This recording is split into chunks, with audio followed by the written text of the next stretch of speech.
So excited to have back on the department my man, Myron Golden. Glad to be here, bro. Thank Always you. good to see you. Always good to have a conversation. Welcome to Las Vegas. Yes. We haven't done a podcast in Las Vegas at the studio. That's true. We haven't until just now. Yeah. What do you think about the studio? I like it. Pretty I like cool. it. It's cool. Yeah, a lot of And people it's say cold here. It's cool and cold. cool and cold. So $1 million is just it's really like that place in a person's mind. And I just want to thank you for helping me become a millionaire, by the way. You're welcome. What a sentence. How crazy is that, right? And what better person to ask how to become a millionaire than somebody who helps people become millionaires Yeah. for a living? Yeah. That's kind of what we do. And millionaires and multimillionaires and multimillionaires. Yeah. All that. What's the reason why people don't become millionaires? Because they think that number is bigger than them. That's number one. Like people think $1 million. Oh my goodness, that's so much money. I could never do that. Right. Well, you're right. Now you are correct. Right. And so, but $1 million, it's a lot of money, but at the same time, it's not that much money. Yeah. I mean, I would hate. There was a time when I could barely fathom making $1 million and had no earthly idea what it might feel like. But I still desired to do it. Now, if a whole year went by and all I made was $1 million, I'd be like, where did I mess up? What did I do wrong? Mm. I don't really like a whole month to go by and we don't at least generate $1 million. Now, if I were full time, I would like it to be more. Right. So the more realization, I never thought of this before, Omar. The more realization that you have about how much bigger than $1 million you are, the less time it takes you to make $1 million. Never thought of that until just now. Thank you for bringing that up. Welcome. It's all about the environment. You know what I'm saying? Yeah, that's what I'm saying. That's exactly it. Even as you're talking in a, and I have a lot to even process because I did it part-time too. Right, exactly. And I took off 2 months last year. I got my IG hacked for 2 months. I had every reason time-wise not to do it. Mm-hmm. But the way you talk about it, it's like conversations you're having in your mind. Like there are voices that you're changing the voice that's speaking about that number. 100%. How do you control those voices? How do you know what those voices are? You reprogram them. So if you think about it, none of us were born believing anything. So you weren't born believing that $1 million was a lot of money. You weren't born believing that $1 million was a little bit of money. You weren't born believing that it's hard to make money. You weren't born believing that it was easy to make money. So where did those beliefs come from? They either came from experiences you've had or from other people, right? And so we act like we all go through life acting as if we believe things because they're true. Correct. But the reality is we think things are true because we believe them. There's a difference. Well, that was good. I wasn't expecting you to say that. Okay. So what if it's hard to make $1 million? What if that's not true? And I'm telling you, it's not. I've made multiple millions of dollars in a day. I made multiple millions of dollars in an hour. So, and you know what's hard? Making $30,000 a year. That's hard. Way harder than making $1 million. Yep. So now I get that's easy for me to say. And I know if people are watching us right now, they're thinking, well, that's easy for you to say. Well, yeah, it is.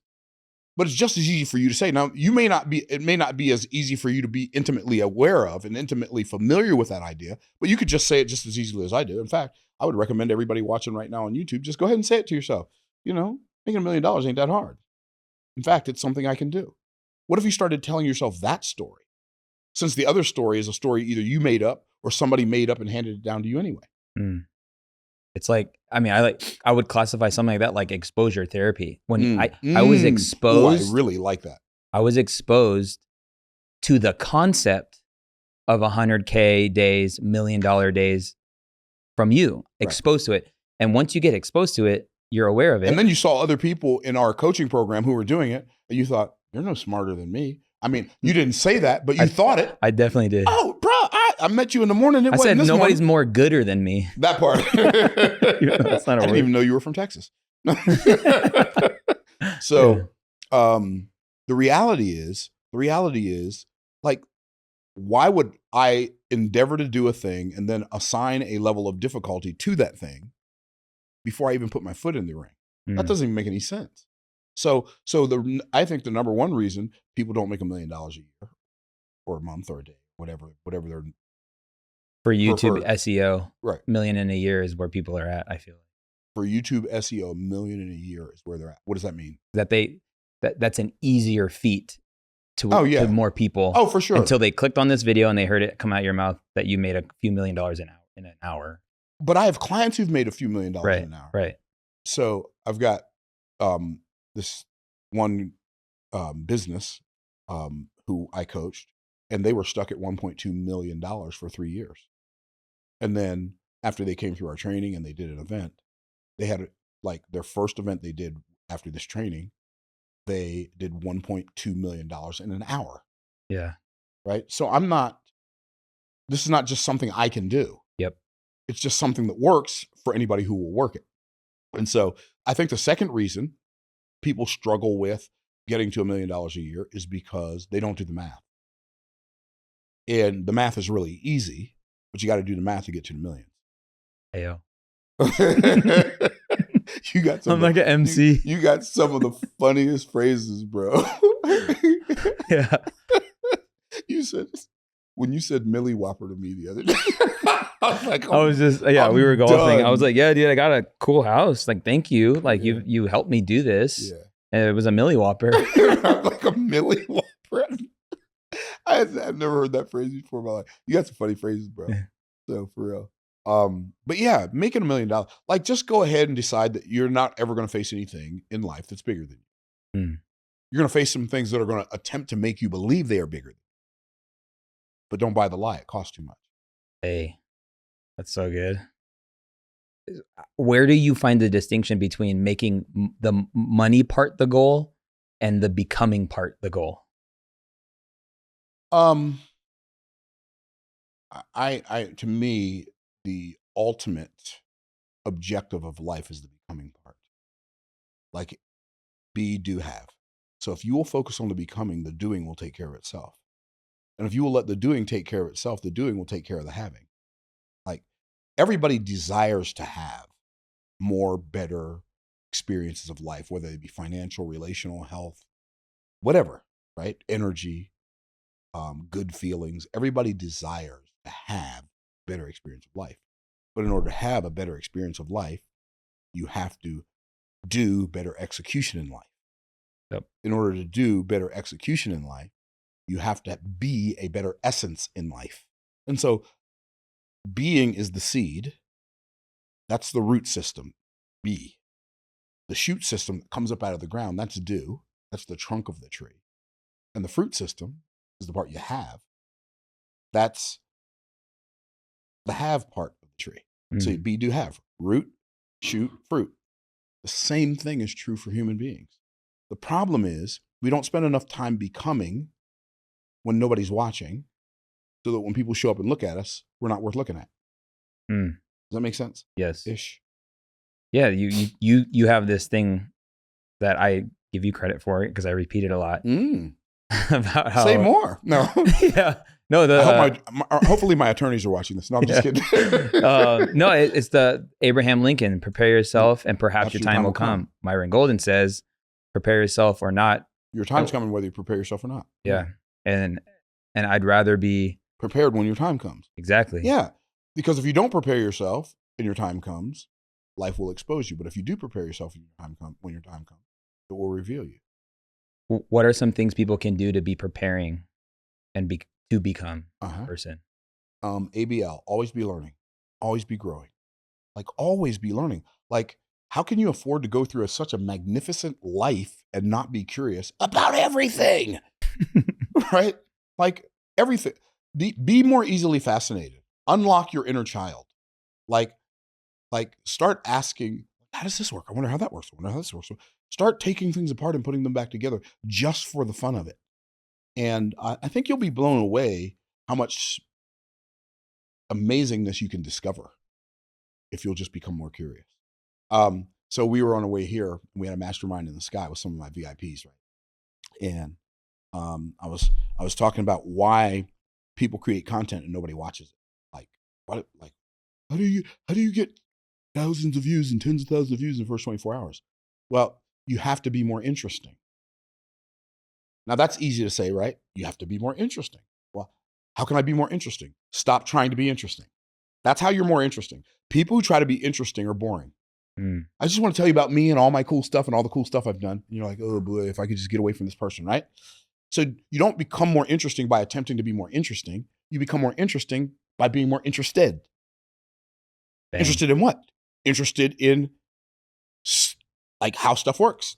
So you're curious and you figure out how stuff works. But what if you find a group of people who don't know how stuff works and they want to know how stuff works, and then you figure out what they want to know, how it works, and then you show them, and then they pay you. First, they pay you with their attention, then they pay you with their assets. So what happens is you became so interested in the problem that you solved it, and you became so interested in the people that you shared your solution, and they became so interested in you that they paid you for the solution you provided. It's so simple. Yeah. No, you have to be interested enough when you're learning to realize there's no there. Now, what does that mean? What does that mean? Right. So what that means is when you found what seems to be the answer, it is almost always never the answer. It's only first base of the answer. It's only the genesis of the answer. It's only the beginning of the answer. So if every time you learn something new and you got really, really excited about it, what if you had this little infomercial voice in your head that said, but wait, there's more. And then you went to the next layer to discover that next piece of that thing that you were so blown away by.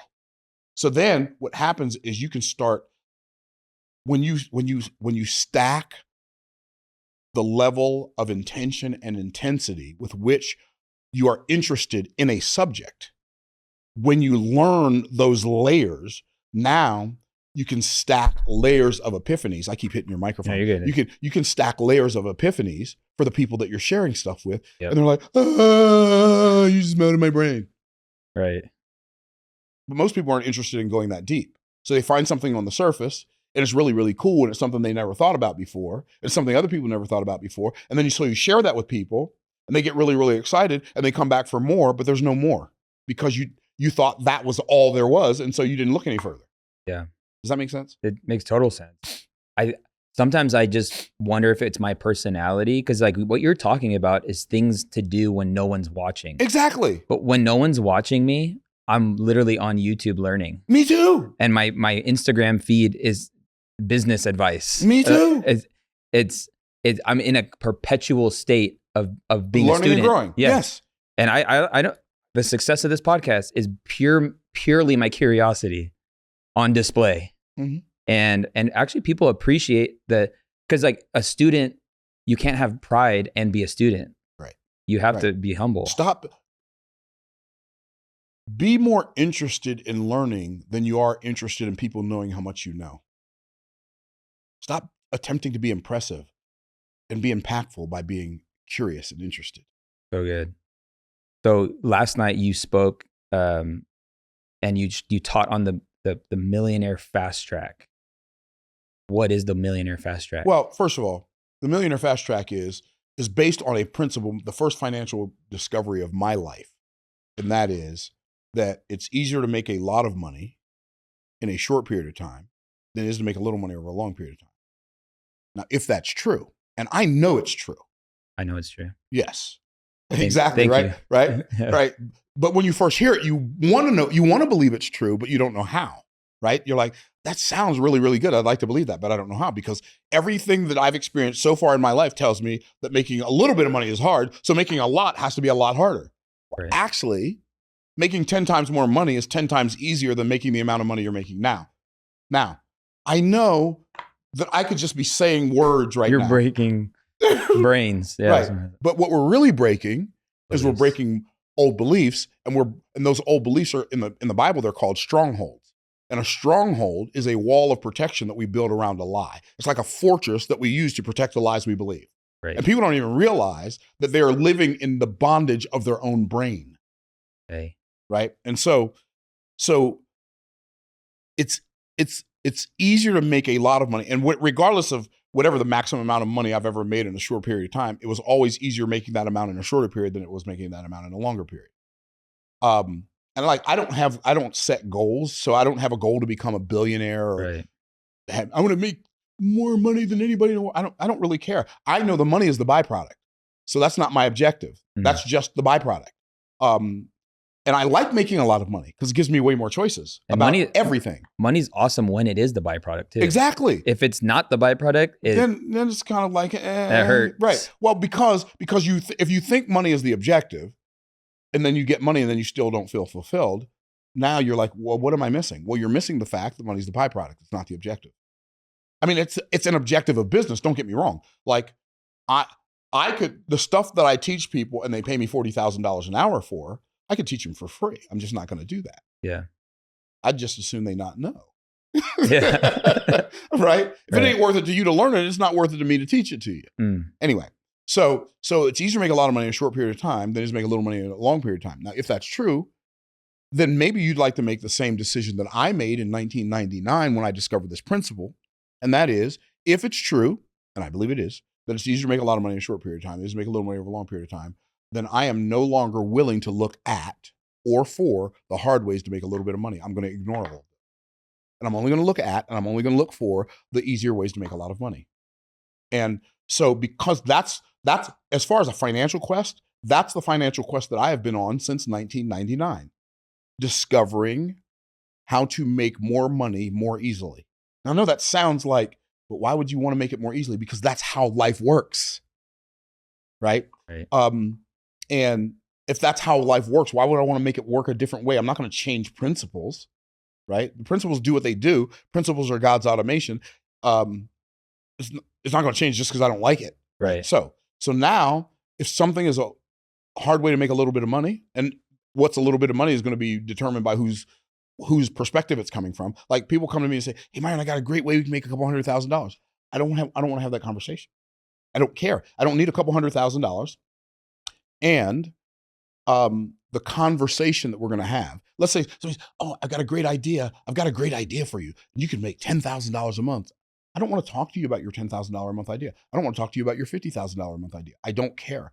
It's not that I don't care. I'm not being arrogant when I say that. It's like, it's not worth the conversation to me. I don't need an extra $50,000 a month. And I'd rather have have a conversation with my wife, or have a conversation with my granddaughter, or hanging out with some of my golf homies, rather than talking to you about how to make $50,000. Yeah. If I'm going to have a conversation about how to make more money, it needs to be significant in order for it to be even worth the conversation to me where I am now. Right. Does that make sense? Right. For instance, I've got a new mentor. He's a billionaire. The dude is just mind blowing. He owns tens of thousands of units of apartments. Here's what he said to me. He told me his story, and it was mind blowing. I told him my story. He's like, "Wow, you're doing really well. But you could do so much better." Like, it made me so happy to know that I'm talking to somebody who can see what I haven't done yet. Right. Does that make sense? 100. And so I felt like that was you for me. And you told me that. Yeah. Like, you knew what, you saw me from a distance. You were consuming some of the stuff I was doing. Yeah. When you told me how much money you were making, I was shocked. Right. Like, wait, what? What? There's a disconnect. Yeah. I was like, wait, what happened? Yeah. I thought you was Omar. Cold world. Yeah. And the principles work. Let me ask you a question. I know you're interviewing me, but since you're interviewing me, what goes around comes around, bro. Okay. But I have a question for you. So you came into our environment, you came to Offer Mastery Live, you hear me talking about this stuff. I know it sounded good and you wanted to believe it, but was it kind of hard for you to believe at first? Sure. There was just it's just spaghetti. Right. Because you don't know what you don't know. Right. Okay.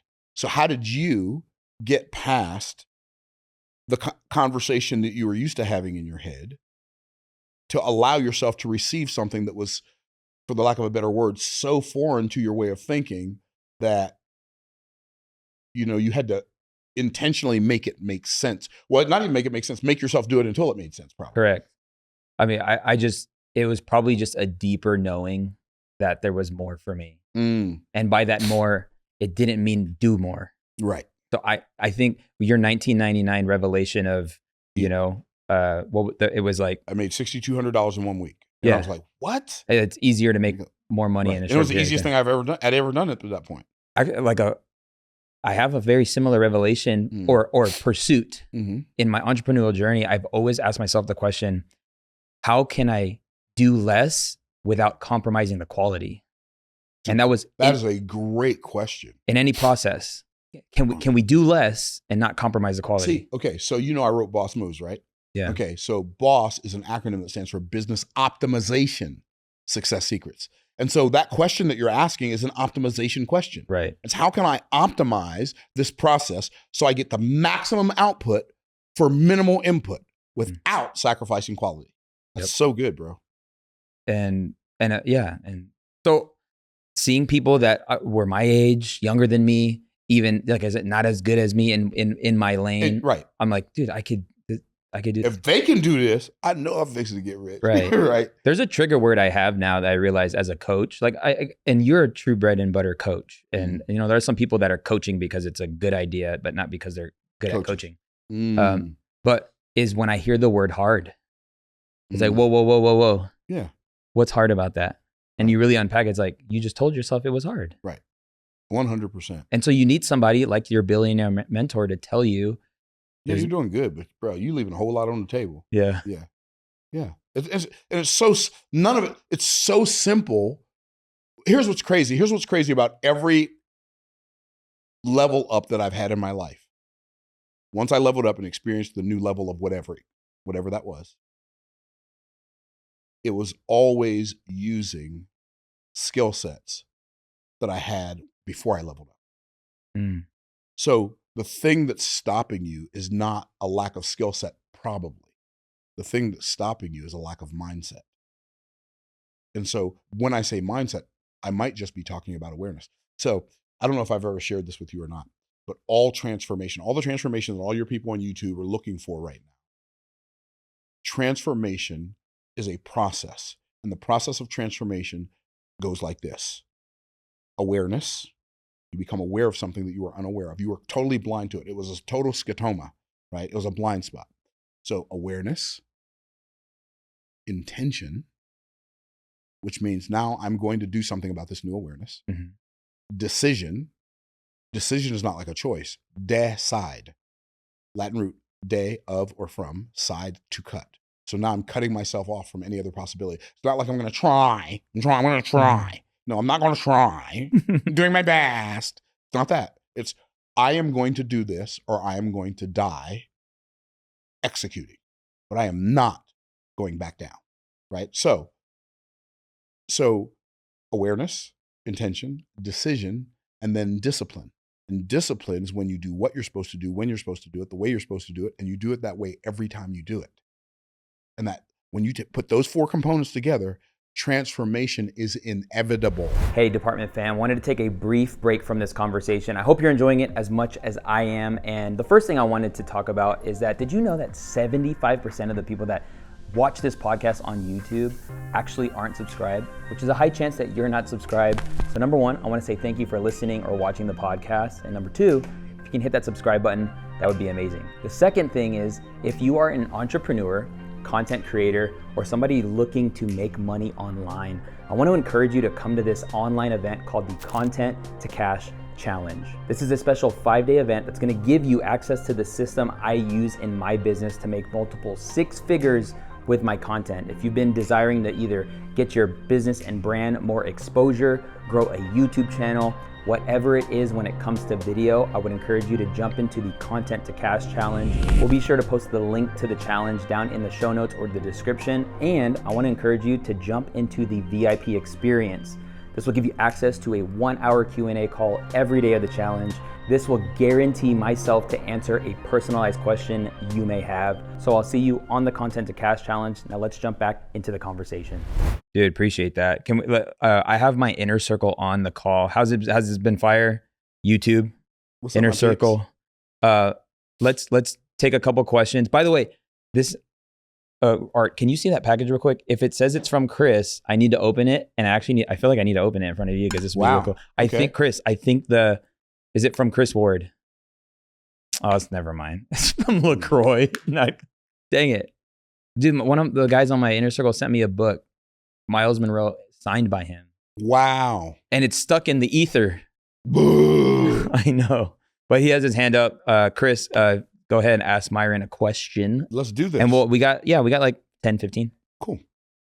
Thank you so much. My question is, I'm having trouble going from in-person selling my courses to where they get me live in real time to taking it online. I built 5 courses last year and I'm on the struggle bus to take them online. How much are the courses? How much you sold? I have 5. They range, all of them are 10,000 except one of them is 5,000. And then I have a 3-hour workshop that's 500. So when you say you're having a hard time taking them online, are you attempting to do it via webinar? And you sell them one-on-one in person, or you sell them group in person? Groups, yeah. I'm lost. Okay, so you say you're having a hard time taking it online because people don't show up, or because you don't know how to do a webinar? Like, I don't understand what part are you struggling with? To take them online, I haven't done a webinar. I just haven't taken what I do in person and got it online, and I feel stuck. But you haven't done that because I've just never done it before, so I feel like I'm stuck on what to do next with that. So I'm going to tell you a story. Back in 2013, a friend of mine, Dagan Smith, maybe you've heard of him, maybe you haven't. I was speaking at his event, and here's what he says to me in 2013. Myron, you are the best I've ever seen in presenting and selling from stage. He said, all you have to do is turn a camera on and do what you do on stage on the internet, and it'll blow up, bro. I'm like, that's a great idea, Dagan. So guess what I did?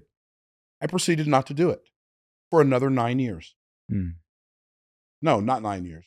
Another 2021 minus 2013. What is that? 8 years. 8 years. So for another 8 years, I proceeded not to do it because in my mind, it was hard. But I've got news for you, Chris. Good news. You ready? The only place it was hard was in my mind. Because in 2021, I started doing my challenge once a month. And when I started doing our challenge once a month, it took our business from $2 million a year to $15 million a year because I took it online. When I thought it was hard, I didn't do it because I thought it was hard. And when you don't do something because you think it's hard, you're confirming that it's hard because it's not working. But you don't even realize the reason it's not working is because you're unwilling. And if I can be so bold, may I coach you? Please. Because you're unwilling to work it the way it works because you've told yourself it's hard. But I promise you. So watch this. You ready? So to show you how much easier it is to do it online, I used to do a live event once a month in a part of the country. I would fly across the country.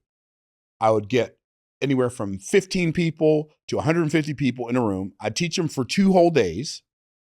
And then I'd make them an offer and I'd make some money, 30, 40, 50, 60, 80, 90, 120, $200,000, whatever it was, right?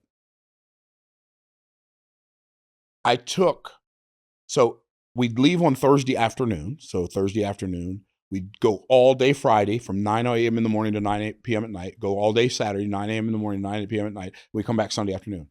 That's 3 whole days of my life. That's 72 hours to make maybe $100,000. I took it online, started doing a challenge. The very first challenge we did, we sold $60,000 worth of tickets, which we had never sold $60,000 worth of live event tickets ever. And then we converted $1.6 million in sales from that first challenge. We started doing that every month. And now our challenges range between, on the low end, we might do 400,000, which I think we only had one that was that low. But on the high end, every now and then we gust up to $1.6 million. So you say, Myron, what does that mean? Well, it means that as soon as I started doing it, I realized that it was way easier than anything else I'd ever done. Now watch, here's the schedule. You ready? And I know the schedule like the back of my hand. It's the easiest work I ever do. It's an intense week, but it's easy intense. So we go from 11 a.m. to noon. We do our VIP experience on Monday. We go Monday through Friday from 11 a.m. to 1 p.m. We do our VIP experience from 11 a.m. to noon, and then we do our challenge for the general admission from noon to 1. We do that for 5 days. Hours. 10 hours of work. Sometimes we throw in a bonus day. It's another hour. So 11 hours of work instead of 72 hours of work to make 10 times more money. So yes, I get it that it feels hard, but the reason it feels hard is because you've not done it. It doesn't feel hard because it's hard. Not hard. Is that helpful? That's very helpful. Thank you. You told me something while we were golfing on Monday, and I told you, I was like, I had my biggest challenge, and you said it's going to get bigger faster. I said the bigger it gets, the faster it gets bigger. Yeah. I mean, okay, I'll give you a perfect example. Which I believe it. I receive it. I'll give you a perfect example. A month and a half ago, we were at 1.7 million views a month on YouTube. A month and a half ago. Right now, this morning, we're at 3.2 million views a month. Mm. So, for those of you watching on YouTube, question, how many hours are in a day? How many? 24. So that's one answer. There are 24 hours in a day. Y'all probably got that right if y'all typed it into the chat. But here's the other one. It depends on whose day. Heyo. What does that mean? It depends on whose day. Because on YouTube, they have this thing. It's called watch time hours. It's one of my favorite stats to look at. My favorite stat. Is that your favorite stat too? Yeah. I love watch time hours because watch time hours means how many hours do people spend watching you? So get this. There are 8,760 hours in a year. 8,760 hours in a year. That's a lot of hours. 8,760 hours in a year. Yes. Okay. So in the last 28 days, people spent 159 years watching me. 24 hours a day, 7 days a week.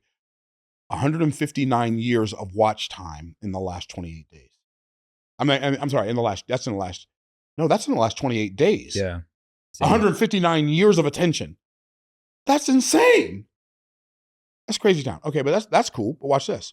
Let's break it down to the nitty gritty. So I was like, content creation is wealth creation. It is 100%.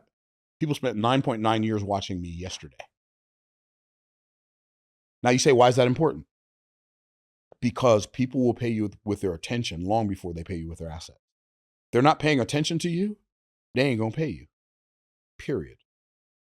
So here's the Millionaire Fast Track formula. Now that we got through all that, you ready? Create a product that makes you an offer that makes you $20 profit and sell 50,000. I wrote a book called From the Trash Man to the Cash Man. It sells for $20. It makes me about $24 profit every time I sell one. I don't have time to go into that math right now, but it makes me $24 profit, but let's just call it 20. I wrote that book in 2006. It makes me on average $110,000 to $112,000 a year. Work that I did 19 years ago. I wrote another book called Boss Moves in 2021. That's 4 years ago. That book makes me between 30 and 70,000 a month, but yearly, $500,000 a year. 2 books that I did a long time ago make me $500,000 a year, or $600,000 a year. YouTube pays me. Well, last year it was a little over $500,000. This year it'll be probably over $700,000, because this is why Millionaire Fast Track. Why is it a fast track? Because here's why fast tracking is so important. Because we've been warned our whole lives about get rich quick schemes, but nobody ever warned us about the stay broke for the rest of your life scheme. So because you've never been warned about that one, most people opt to stay broke for the rest of their lives rather than getting rich quick. And I submit to you that quick is the only way you can get rich. Mm. Here's my definition of quick: in your lifetime. Right. So good. Right? Yeah. So $20 profit, sell 50,000 of them. Or have a product that makes you $200 profit and sell 5,000 of them. Or have a product that makes you $2,000 profit, sell 500 of them. Or have you a product that makes an offer that makes you $20,000 profit, sell 50 of them. Or have an offer that makes you $200,000 and sell 5. That's the Millionaire Fast Track. Period. Boom. And your business model is a business model that people should consider, and that is spending more of your time marketing and building brand than you are fulfilling. Correct. Yeah. But I think our mind wants us to spend all our time fulfilling. Yeah, and then when you do that, you don't have anything to fulfill because your audience isn't growing, your leads aren't growing, your core product sales aren't growing, your revenue's not growing. So in life, anything that's not growing is dying. There's no such thing as standing still. You're moving forward or you're moving backwards. Backwards is not progress. Hashtag just saying. Hashtag just saying. Can we get another question up? Anybody wanna? I don't see a hand. There we go. Aticia, what's up? Hi. Hi, Hey there. everyone. Hi. So my question to you is, for the last year, my biggest challenge has been mindset and becoming that person. So my question to you is, how did you become? I don't know that I have become the person, but I know that I am becoming the person. Really? Oh, I'm very serious. Oh, I'm very serious. Because here's the thing we have to realize. There is no there. The Apostle Paul wrote 14 of the 27 books of the New Testament. Here's what he said. I count not myself to have apprehended, but I press toward the mark of the high calling of God in Christ Jesus. What does that mean? That means I haven't arrived, so I'm going to keep on pressing. I think when you realize that the journey is the destination and there's no there, just keep on growing. And eventually your mindset will overtake your past. Was that helpful? Powerful. Yes. Thank you. You're welcome. Ye-Sung, what's up? Hey, thanks so much, Myron. My question is, if you're selling a high-ticket program in a challenge or through a webinar, how do you know if the problem is the offer itself, the messaging, or the audience? What's the fastest way to diagnose where the issue is? So this is going to be a little bit of a different answer. Okay. If the sales engine that you're using, i.e. challenge, webinar, or whatever, if it's free, it's more than likely that the problem is the audience. But that's a problem that you created because you think people will only take advantage of it because it's free. So instead of attracting people who desire transformation, you attracted people who desire information. And people who desire transformation are willing to pay. People who desire information are looking for someone to blame. So like, that's why I don't even use the word free for my free stuff, right? It's my community service content. It's not free content. The stuff I put on YouTube is not free. You have to pay for it with your attention. So it's my community service content. It's how I serve my community that currently does not yet have the money to pay me. That's my perspective. And I'm not going to do anything, any sales engine at all, where I am expecting people to show up where I'm not charging them. So if I'm going to have a webinar, I'm not going to call it a webinar. It's going to be a masterclass. And they're going to have to pay to attend. And if they're unwilling to pay to attend, they can go to somebody else's free stuff and kick their tires. I don't want people coming kick. I don't have any tires that want kicked. So I'm going to charge for it. If I have a webinar, you're going to pay $47 or $97 or whatever, because I'm going to see, here's the difference though. Most people, when they have a sales engine, that's what I call a webinar, a live event, a challenge. When they have a sales engine, they're trying to get people to buy. When I have a sales engine, I'm not trying to get anybody to buy. I'm actually creating a transformation in the moment to prove to them that I can help them by actually helping them. And then when they get that help, because I'm aware of the fact that every solution creates the byproduct of 5, 10 more problems, then I'm willing to, I'm going to create the solution that I know the solution I've already provided for them is going to create. And so now, once they get my solution, they go out and do the thing, and now they got new problems. Hey, he taught me how to write a book, but I don't know how to sell books. Now I've got the next thing, right? And so, but the problem is the audience if the sales engine is free, in my opinion. And I could be wrong, but if I am, I'm willing to suffer through that. Okay, that's number one. Something you taught me is just being hyper intentional with word choice. I was collab posted on Instagram with a flyer for a web class, and it said free webinar, and I had to text the homie and bro, I don't want my face in the word free on associated. The same, exactly. Right. He probably thought, I don't know who you think you are, bro. I was like, just change the word free to live. Right. There you go. Yeah. Exactly. Because everything conveys a message. So that's number one. If let's say you charged and people showed up and nobody bought, then the offer wasn't good. And I don't know if the offer wasn't good because you were there are a whole lot of reasons that an offer can be bad. Maybe it's because it was an audience to offer mismatch, right? The message didn't match the market. Maybe that was the reason. Maybe the offer that you made, it wasn't something that audience desired. So that's also like if the offer is not desirable, or if it's not measurable in your presentation, you didn't give a clear before or clear after, but you told them how many workbooks they were going to get. You told them how many videos and how many audios and how many modules. You sold them all the pieces, or you sold them the process, and you showed them you actually did the work in front of them, right? I know people who sell ads, and in their sales presentation, they teach people how to create ads. Well, that's the dumbest thing in the history of the world. That's like dumb as a box of rocks. I would never do that, right? Yeah. Why? Because you're showing people that it's hard. They're grown. Yeah. They know if it's worthwhile, it's hard. Why would I show them it's hard? I want to show them that it's easy. And by easy, I mean it's something they can do, right? So that could be a reason your offer doesn't sell. The reason that it doesn't sell for a quote high ticket offer is almost never the price. The most premium value offer I've ever sold is $1 million. We only sold 3 of those last year. And our $350,000 offer, we sold about 20 of those last year. So it's not your price, probably. It's either the fact that you're selling the pieces, or you're selling the process, or like a lot of coaches do because they think everybody wants their time. You get 1 hour a week of my time. Like, you ain't getting an hour a week of my time. I love you, but I don't love you that much.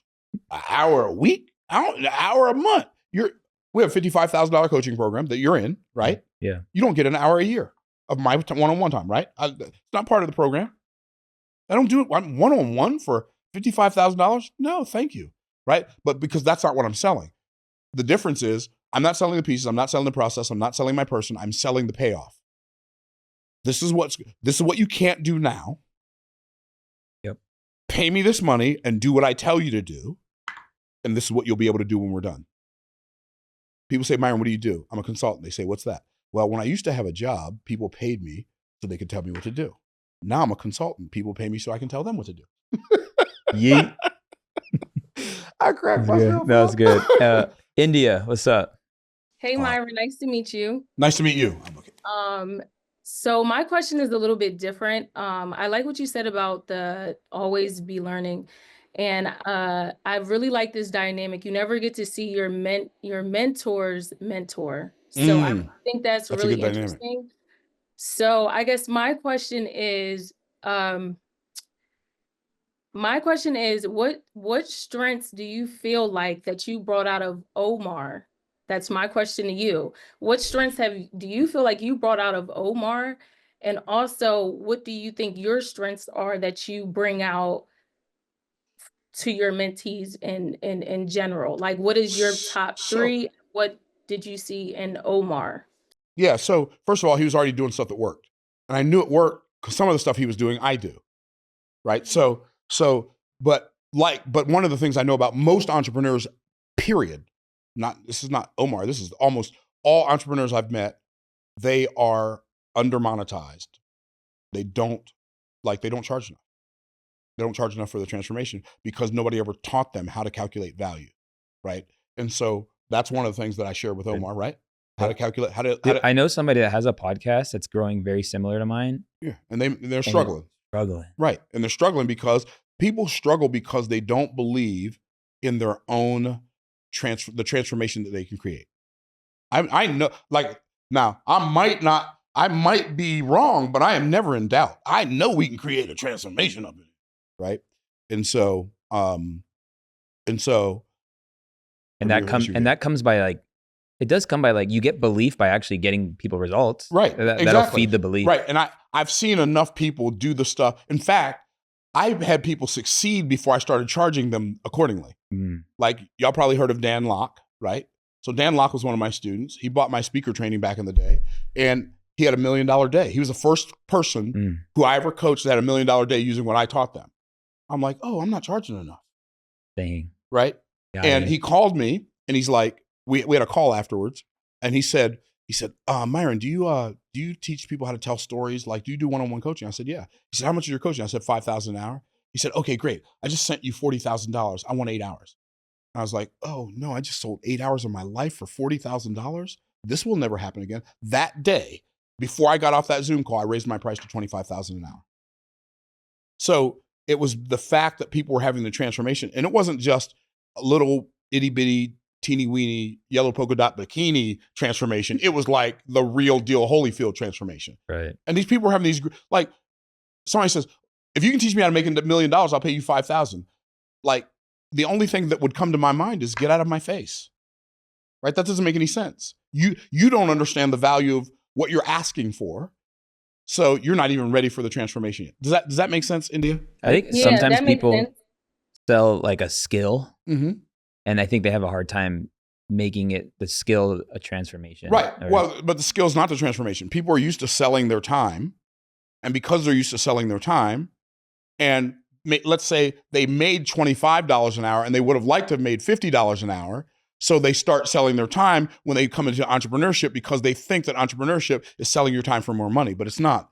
Entrepreneurship is selling something totally different. You're selling transformation. In fact, if employees recognized that the reason employers hire them is because that employer wants you to take ownership of that aspect of your business, so they don't have to think about it, and you take on an ownership attitude in your job, you will get raises because the company that you work for will never want to lose you. Does that make sense? And by the way, when you create transformation for clients as an entrepreneur, they will stay with you for years. Does that make sense? Yes, because that's where I'm at right now. Yeah. So you Well- kind of answered like my question. That's what I do. I own a studio and I'm trying to transfer. Well, I'm transferring into What kind of studio? it's like a beauty studio. So I do like waxing, makeup, Okay. stuff like that. So going more into courses online. So your biggest challenge is you have a service-based business. So which means, right. Too many hours. Right, that's right, because you're still selling your time. You're selling it for a higher price. But the reality is, is it okay if I'm really totally transparent with you? Oh, you should be. Okay, you don't actually have a business. You actually bought a job. Yes. And you can I get a agree. job for free. Why would you want to pay for one? So if you want to take that job and turn it into a business, hire people who want to do what you've been doing and let them do the work, and you charge the money and pay them some of the money they made for you. And then you use your skills to go build training to teach service-based workers how to create real businesses instead of buying a job. Yes. So hopefully that was helpful. So good. No, it definitely was. Hey, let's go. KK. KK, holla holla. I think I'm one of those crazy people that watched you for gobbles of hours. That's how I get my dishes done. Thank I you. plug you in and I get dishes and laundry done, and it just flows. Cool. Sometimes I listen to you 1.5 times, sometimes the good stuff 1 point times. Or But anyhow, speed 1.5 speed. Yeah. Yes. Oh, I knew what she meant. Yeah. I listen to everybody at 2 times speed.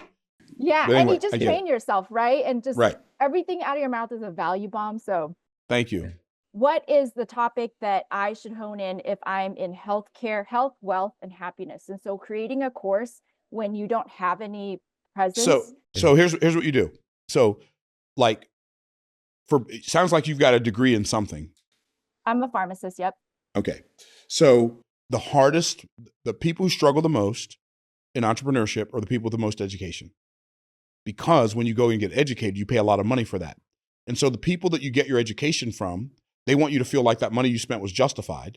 So what they do is they want you to feel like that money is justified. So what they do is they overly emphasize your training and make you memorize a bunch of insider lingo that you can use in the outside world. And so you talk like they trained you to talk, even though real people in the real world don't talk like that.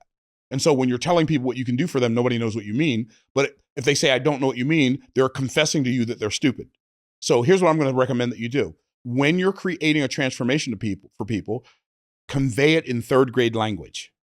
Okay, that's number 1. Number 2, make sure that when you tell people what you're going to do for them, make sure that when you tell them, it's something that's desirable. Now, do you think there are people sitting around thinking, man, I wonder how I could be more healthy and happy? And what was the other thing? Healthy, happy, and something else you said. I didn't hear you. Well. Yeah. Well, okay. Man, I wish I could just be more healthy and happy and well. Is that how people talk to themselves? No. Then don't talk to them like that, because you have to join the conversation they already have going on in their head. Don't try to get them to join a conversation you have going on in yours.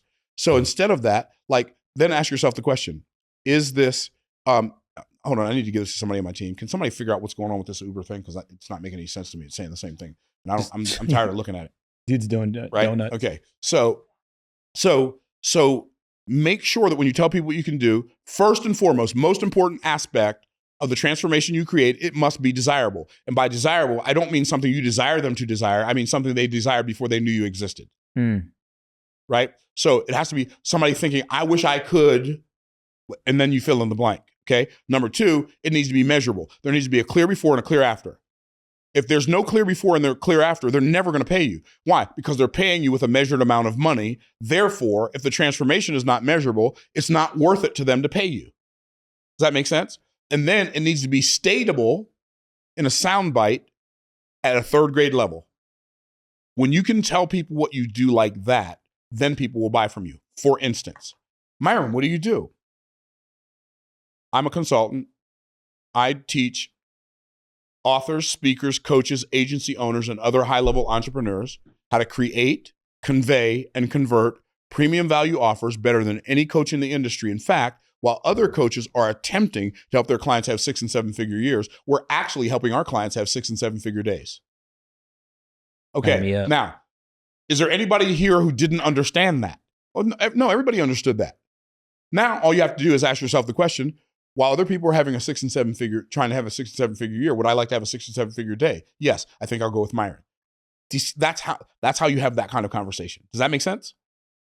There's nothing ambiguous or foggy. I help people with self-love and how to overcome trauma that they've been triggered by their. Stop it. Like none of that matters to anybody. Nobody thinks like that. Anyway, hopefully that was helpful.